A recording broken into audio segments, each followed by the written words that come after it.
Bonjour, sur CDS TV aujourd'hui on est en Vallée Verte et j'ai à mes côtés notre ami Patrick Garlati et qui est candidat donc pour la 3e circonscription. Alors on vous dit anti-système, expliquez-nous un petit peu ce que vous entendez par anti-système. Eh bien, quand on discute avec les gens, on voit bien et ils voient bien qu'il y a un système qui ne fonctionne pas en France, plus rien fonctionne d'ailleurs. Et puis il y a un système politique qui s'arrange entre lui-même. C'est-à-dire, quand on voit, ça fait 2 ans qu'à l'Assemblée nationale, il y a une majorité contre Macron, eh bien cette majorité s'est jamais entendue par des feux d'artifice pour faire de sorte qu'il soit en position de démissionner. Ouais. Est-ce que vous avez l'impression que tout est verrouillé en réalité au niveau parlementaire en France ? Oui, c'est pour ça que moi je parle de système, c'est-à-dire qu'ils s'arrangent entre eux. La paye doit être bonne, mais moi j'ai 75 ans, j'ai ma retraite, j'y vais pas pour ça, mais j'y vais effectivement pour changer les choses et redonner de l'espoir aux gens. Alors vous dites que c'est pas l'argent votre principale motivation ? Ah non, c'est absolument peut-être une affaire de cœur. Alors qu'est-ce qui vous motive profondément, je dirais ? Est-ce que c'est l'attachement à ce territoire de Savoie par exemple ? Alors moi ce qui m'attache fondamentalement, bien sûr que ce sont les territoires, mais c'est la France. L'Union européenne n'arrange pas les choses puisque tout ce que les gens subissent vient de l'Union européenne. Qu'on le veuille ou non, c'est la réalité. Aujourd'hui, les parlementaires, ils n'ont plus rien à faire. Toute la souveraineté française est à Bruxelles. Donc, on le voit bien avec l'abattage des vaches. Personne ne peut rien faire, sauf l'Europe, sauf l'Union européenne. L'alimentation, pareil. Le Mercosur, les accords qui sont passés, sont passés au nom de l'Europe, au nom de l'Union européenne. Et la France n'a rien à dire. Vous n'avez pas l'impression que l'Union européenne apporte plus les problèmes et puis essaie de nous trouver des solutions, mais toujours avec des démantèlements de ce qu'est la France aujourd'hui ? Alors, on n'a pas aujourd'hui ce que l'Union européenne ou les politiques de l'époque nous avaient promis. Ils avaient promis la paix, d'ailleurs dans beaucoup de têtes encore, les gens pensent qu'on est dans la paix. Non, on n'est plus dans la paix depuis déjà plusieurs années. La preuve, l'Ukraine, c'est pas notre territoire, ça ne nous concerne pas. Et par contre, les milliards, ils y vont. On n'a pas d'argent pour les hôpitaux, on n'a pas d'argent pour le secteur enfance. Le secteur des personnes âgées, on a de l'argent pour rien, mais on a de l'argent pour l'Ukraine. Est-ce que c'est pas dû non plus au fait que le pouvoir principal est donné à un seul homme aujourd'hui dans ce pays ? Alors le pouvoir principal est donné à un seul homme, mais il est donné aussi à une seule femme, qui est Van der Leyen, et qui dirige l'ensemble de l'Union européenne. Alors le programme des Patriotes, déjà, de façon générale, c'est un programme qui concerne l'ensemble de la France. Ici, dans la 3e circonscription, on a des choses très précises à aborder.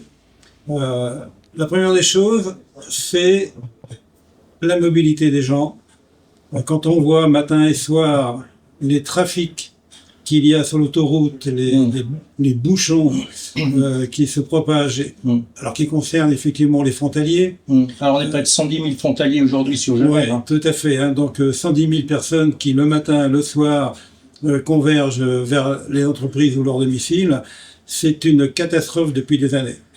Et bien sûr qu'il y a eu des accords dernièrement avec la Suisse, mais qui ne rempliront pas la possibilité de résoudre ce problème. Pourquoi ? Parce qu'on y rajoute des bus. Or, on rajoute des bus sur des embouteillages. Donc on parle là plus du SEVA et du développement intérieur. Voilà, mais les Patriotes, ils ont un autre projet, d'ailleurs, certains ont essayé déjà sur la Haute-Savoie de le mettre en place. Quand on est dans une pièce à plusieurs, mettons 100 personnes, que c'est bloqué dans les 100 personnes, celui qui est au fond de la pièce, pour venir devant, il doit passer par-dessus. Et bien nous, c'est ce qu'on propose. C'est-à-dire que dans le monde entier, où on a des villes qui aujourd'hui sont organisées pour passer au-dessus avec des remontées mécaniques. Alors ce qui est fou, c'est que on a des compétences uniques en Haute-Savoie et en Savoie sur les remontées mécaniques. On a des belles entreprises qui rayonnent dans le monde et pas en Savoie, à part les stations de ski. Or, dans ces villes, dans le monde entier, on passe au-dessus avec des cabines. Et moi, j'appelle ça maintenant le métro aérien. Donc là, vous êtes en train de nous parler donc d'un développement de transport aérien en réalité. Tout à fait. Je crois que une des solutions, pour l'instant, j'en vois pas d'autres, à part le ballon, hein, mais ça permettrait de résoudre une grosse partie du trafic vers la Suisse. Aujourd'hui, la Suisse, elle constate quoi? Qu'il y a des frontières, qu'il y a 110 000 personnes qui passent pour aller travailler. Mais quand on regarde la réalité, c'est 1h30, 2 heures, voire 3 heures pour certains qui habitent loin pour aller travailler sur Genève. C'est monstrueux. Il y a les retards. Les retards, ça impacte l'entreprise, ça impacte l'activité, ça impacte y compris les salariés. Ils arrivent dans un stress pas possible. Donc, je pense que nous, on préconise le métro aérien qui peut partir d'ailleurs de Genève jusqu'à Cham, Genève, Annecy, voire même jusqu'à Faverges et au-delà. Et puis, permettre aussi par la suite de faire des jonctions avec les stations de sport d'hiver. Alors l'idée, c'est la première fois qu'on entend cette idée, c'est assez unique en son genre. Oui. Est-ce que vous ne craignez pas de vous attirer les foudres des écologistes? Parce que qui dit métro aérien ou dit infrastructure bétonnée, est-ce que vous n'avez pas peur que les écologistes Les écologistes, ils ont qu'à venir dans les bouchons tous les jours, matin et soir, et puis on verra ce qu'ils penseront après 3 mois. Donc déjà, les remontées mécaniques, ça fait pas de bruit. Hein, et puis on est habitué à avoir des remontées mécaniques partout, en Savoie et en Haute-Savoie. D'ailleurs, les écologistes sont les premiers à prendre le téléski pour aller skier. C'est souvent le cas. Voilà. Donc... Justement, Patrick, par rapport à cette idée assez exceptionnelle, il faut le reconnaître, vous parlez d'un référendum d'initiative citoyenne. Est-ce que ça serait, cette idée, par exemple, de transport aérien serait soumise justement à un référendum? Tout à fait. Là, c'est des propositions. Après, les gens disposent. C'est ça la souveraineté. Donc, à partir d'idées parfois simples, hein, parfois farfelues, on doit pouvoir discuter et trouver des solutions pour améliorer le cadre de vie au quotidien. Je vois par exemple l'ancienne députée qui a démissionné, Christelle, s'est opposée à des choses. On lui a valu le fait que plusieurs ils sont rentrés dedans. Elle a démissionné. C'est pas normal. C'est pas normal.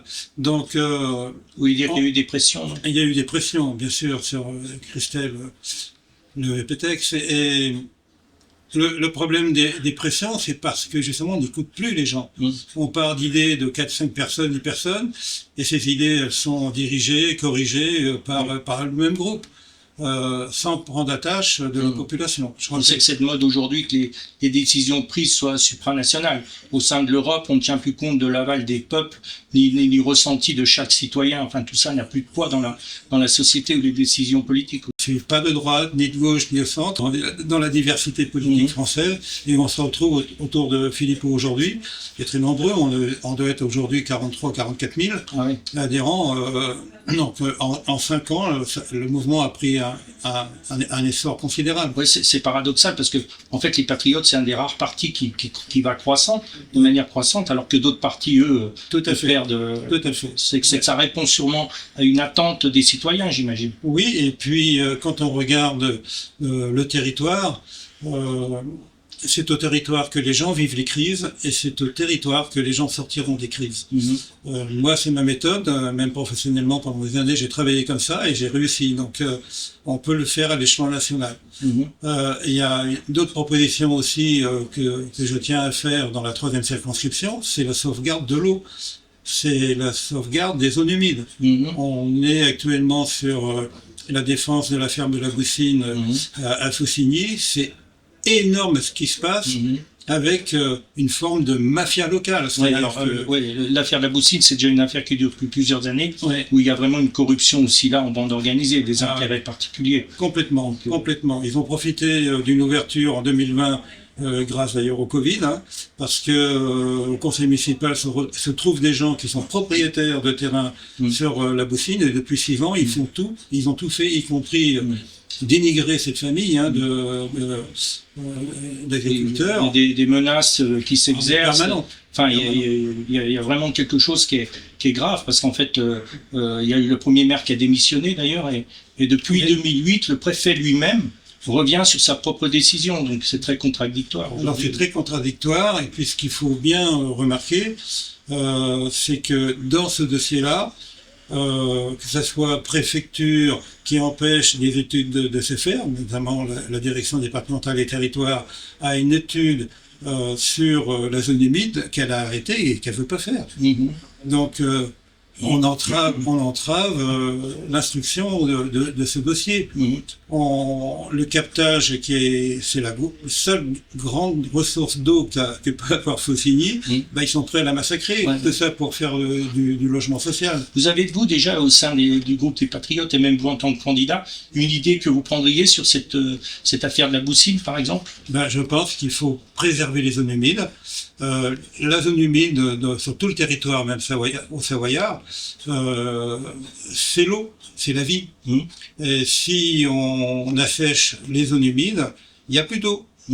Alors on a compris aujourd'hui que l'eau est devenue des ressources au-delà du regard universel de la valeur de l'eau. Aujourd'hui, ça tombe dans des intérêts privés, et c'est là que la gravité, je veux dire, des ressources devient contrôlée par des institutions qui n'ont rien de démocratique. Du coup, ça remet en compte justement cette souveraineté qu'on devrait avoir.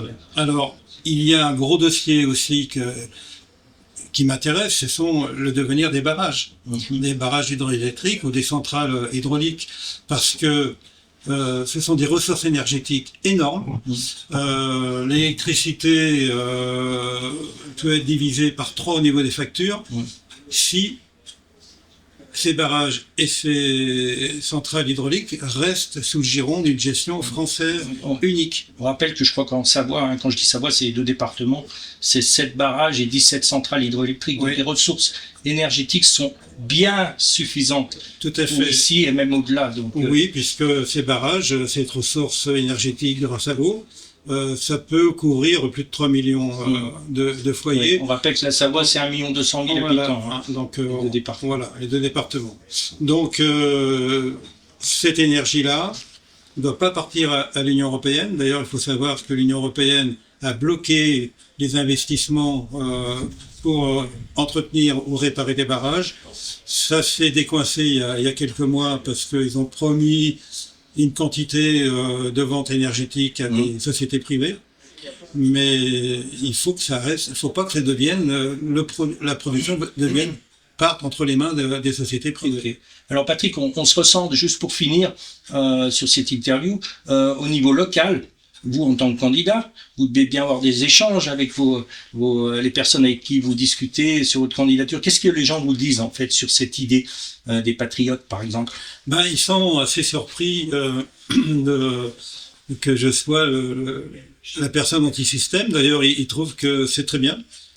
J'ai eu 1-2 personnes au marché qui m'ont dit qu'ils étaient pro-européens.